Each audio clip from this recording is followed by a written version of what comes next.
विक्रम गांव के अंतिम छोर में अपने पापा मम्मी के साथ रहता था। उसके घर के पास खुला मैदान था जहां अक्सर वह अपने दोस्तों के साथ फुटबॉल खेला करता था। विक्रम के पापा किसान थे जो खेती कर अपने परिवार का पालन पोषण करते थे। विक्रम गांव के ही स्कूल में 8वीं क्लास में पढ़ता था। एक दिन की बात है जब विक्रम अंधेरी रात में अपने घर में सोया हुआ था, तभी घर के बाहर तेज रोशनी और आवाज़ से उसकी नींद खुल गई। वह अपने पापा के साथ खिड़की खोलकर बाहर देखने लगा।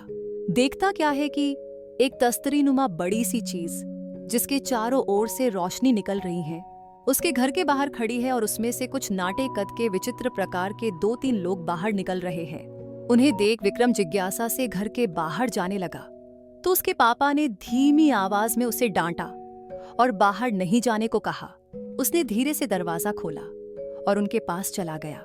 उनके पास जाकर हैरानी से उनसे पूछा कि आप कौन हो और कहां से आए हो।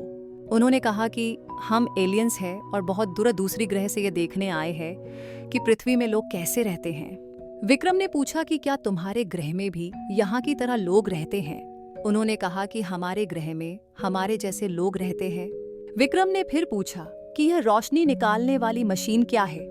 एलियंस ने कहा कि जैसे तुम्हारे यहाँ हवाई जहाज होते हैं वैसे ही हमारे यहाँ फ्लाइंग डिश होते हैं जिससे लोग यहाँ वहाँ जाते हैं।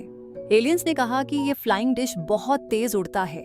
हम अक्सर रात में पृथ्वी पर आते हैं और यहाँ की जानकारियां जुटाकर वापस चले जाते हैं और वापस जाकर अपने ग्रह के दूसरे एलियंस को बताते हैं कि अपने ग्रह के अलावे आसमान में दूसरे ग्रह भी है जहाँ इंसान रहते हैं। थोड़ी देर तक एलियंस ने अपने हाथ में पकड़े मशीन का बटन दबाते रहे, फिर विक्रम को अलविदा कहकर फ्लाइंग डिश में चले गए। विक्रम घर के पास आ गया और अपने पापा के साथ उन्होंने आसमान में उड़ता हुआ देखता रहा। विक्रम ने अपने पापा से कहा कि मैं भी ऐसी फ्लाइंग डिश बनाऊंगा। पापा ने कहा कि इसके लिए तुम्हें काफी पढ़ाई करनी पड़ेगी। विक्रम ने कहा कि मैं पढ़ूंगा और कामयाब होऊंगा। उस दिन से विक्रम पढ़ाई करने में लग गया। उसने खूब मेहनत की और अपने मेहनत के बल पर आज विक्रम नासा में अंतरिक्ष में भेजे जाने वाले रॉकेट का डिजाइन तैयार कर रहा है। अगर आप ऐसी कहानियां सुनना चाहते हैं तो मेरे चैनल को लाइक और सब्सक्राइब करें।